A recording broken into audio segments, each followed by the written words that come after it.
My hands dart to my neck, though I'm not sure if I'm figuring out what's under my skin or trying to claw out whatever's moving around inside of me. The things in my neck zoom past my hands, twisting around my windpipe, cutting off the flow of oxygen to my lungs. I open my mouth to scream, but nothing comes out except a reedy whisper. The things in my neck are pushing outwards at the skin of my neck, sharp tips boring through like tiny drills. There's 8 in total. The points where they push form a ring around the circumference of my neck, like a deep tissue choker of pain. My chest burns. My brain screams. My strength is fading. Darkness creeps into my vision. I'm not going to make it. I'm not going to survive. I won't find out what's happened to me.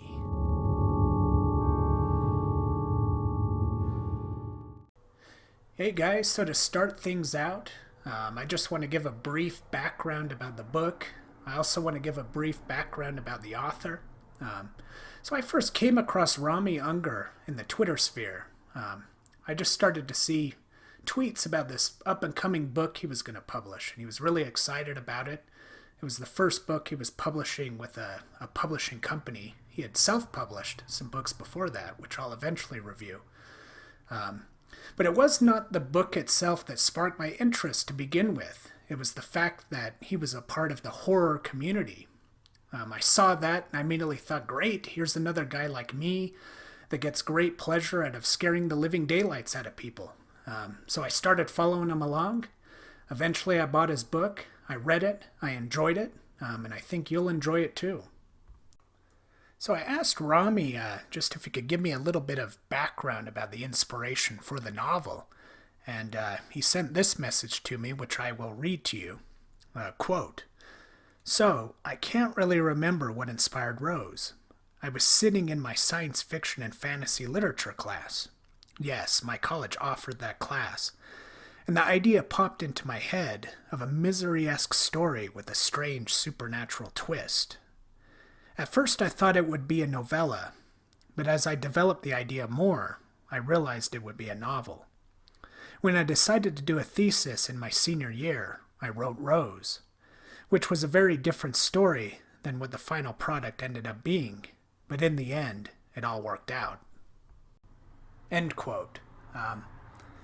The interesting thing from learning a little bit about the background that Rami described to that is it made me wonder if, and I'll have to ask him about this, but it made me wonder if he's the so-called discovery writer, the pantser, which means he doesn't pre-plan or outline the whole story before he begins writing the narrative. He starts out with an image of a character in a specific situation, and then he just starts narrating and spontaneously discovers plot twists and character development as he goes along. And just the way he described it as, it seemed to be a novella at first, but then grew into a novel, and the final product seemed very different when he finished the novel.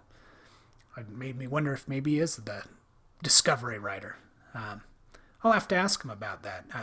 I also really liked how he mentioned he wanted to write a misery-esque story. And I'll get into more of that on my evaluation. That was one of the things that I really liked about this book, was the references to Stephen King's classic thriller, Misery. So, as you've seen in previous reviews I've done, I did a video on Peter Benchley's novel Jaws and also Stephen King's novel Pet Sematary. With those stories, I really went into an in-depth review. I kind of dissected the plot from beginning to end. Part of the reason is those are old stories. I mean, Jaws was published in 1974. There's just not a lot I can spoil with it. I think a lot of thriller fans have read that book, or at least have gotten a good chance to read it. This book's fairly new. This came out just June 19th of this year. I don't want to spoil the ending. I don't want to spoil the plot. So I'm just going to give you a brief description of the synopsis listing from Amazon, just to give you a little background of it. And then I'll go into my evaluation. So this is what it reads. Rose Taggart awakens in a greenhouse with no clear memory of the past 2 years and, to her horror, finds her body transformed into an unrecognizable form. Paris Kuiper has convinced Rose that they are lovers, and as Paris could not bear for her to die, he has used an ancient and dark magic to save her from certain death. But the dark magic Paris has used comes at a price which a terrible demon is determined to extract from Rose.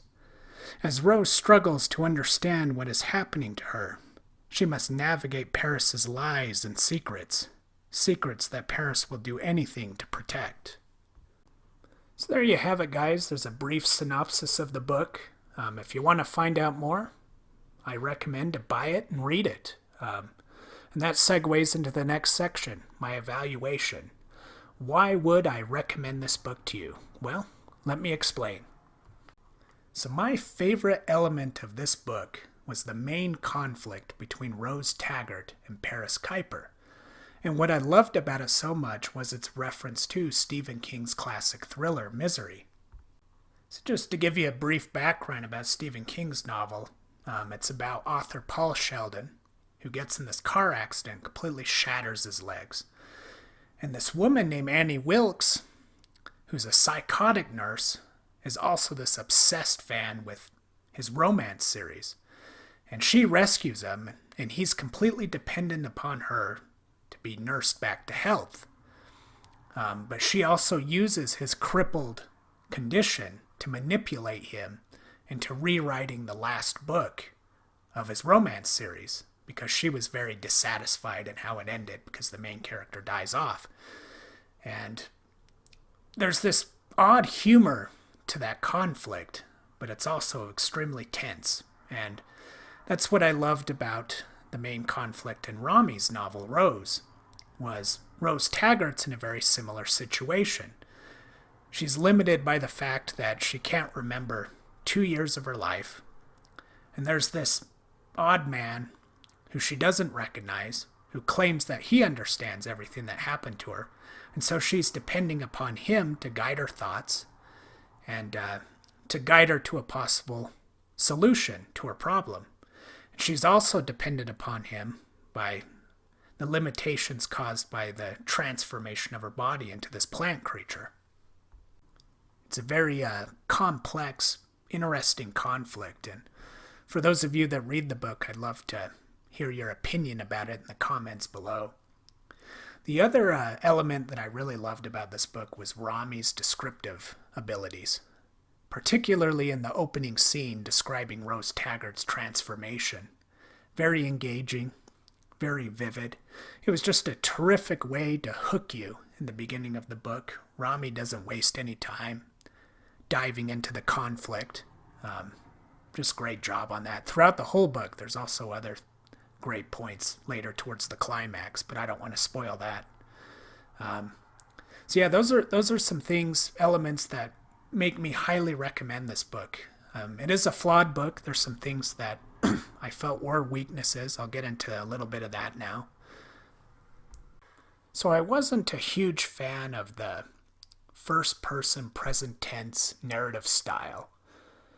And part of the reason why is because it felt like there were moments when the main character, Rose Taggart, would be trying to express her thoughts and feelings, but the voice felt more like it was the author's voice intruding over her voice. And I can kind of understand the reasons for that happening.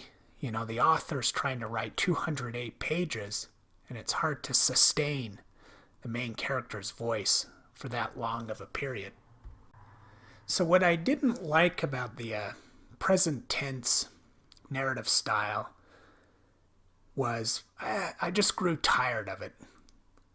I don't think it works very well in the novel form. I think present tense is best used in the short story form. The best way I can express it is metaphorically. It's kind of like being with somebody who grabs your hand and pulls you along, who wants to run when you want to walk. That's kind of what it felt like. A novel is a marathon, whereas a short story is a sprint. And I didn't feel like running through this whole marathon.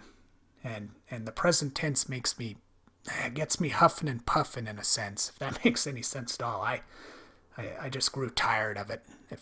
Felt too fast-paced in that regard.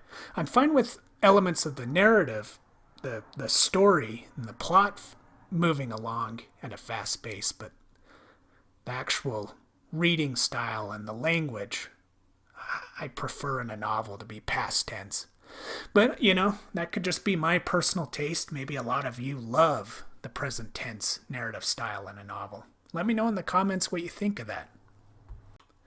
Well, that concludes my review of Rami Ungar's novel, Rose. Please please subscribe, share. Please comment below. Tell me what you think of the novel if you've read it, or tell me if you're planning on reading it. Help me keep the heart of this monster beating, guys. I love books. I love discussing books, and I hope to keep building the community of writers and readers. So thank you very much. I'll talk to you later.